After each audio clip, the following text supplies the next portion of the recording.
Afternoon. The Subcommittee on Immigration and Border Security will come to order. Without objection, the chair is authorized to declare recesses of the committee at any time, and in that regard, I would apologize to the four witnesses up front. There will be votes called at some point during this hearing. I will commit to you to come back as quickly as these tired old legs will bring me back, so I apologize in advance for any inconvenience, but it's unavoidable. With that, I would like to welcome, on behalf of all of us, all of our witnesses. There are at least three things that we all remember from this year's Super Bowl: the power shortage, the assault and battery that was not called in the end zone on 4th down, and most importantly, a commercial with Paul Harvey's voice celebrating the respect that all of us have for the American farmer. Farming is more than just a means of securing a safe, reliable food source. Farming is more than just living in harmony with land and withstanding the vagaries of nature. Farming is a way of life. It's a culture, a uniquely American culture in many regards.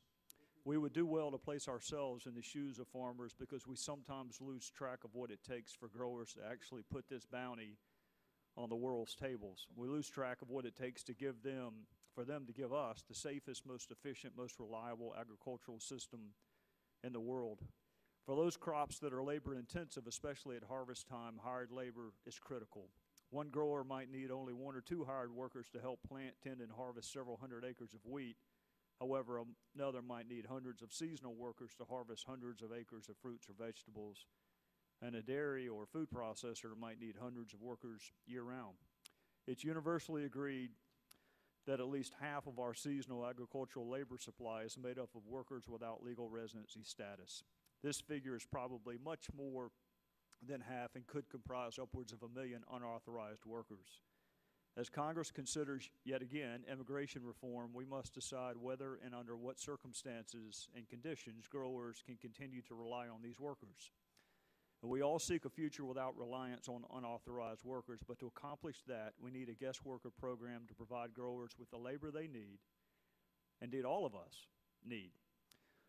What about the current H-2A agricultural worker program? This program is numerically capped, and initial expectations were that growers would use hundreds of thousands of H-2A workers each year, yet the State Department only issues about 50,000 visas a year.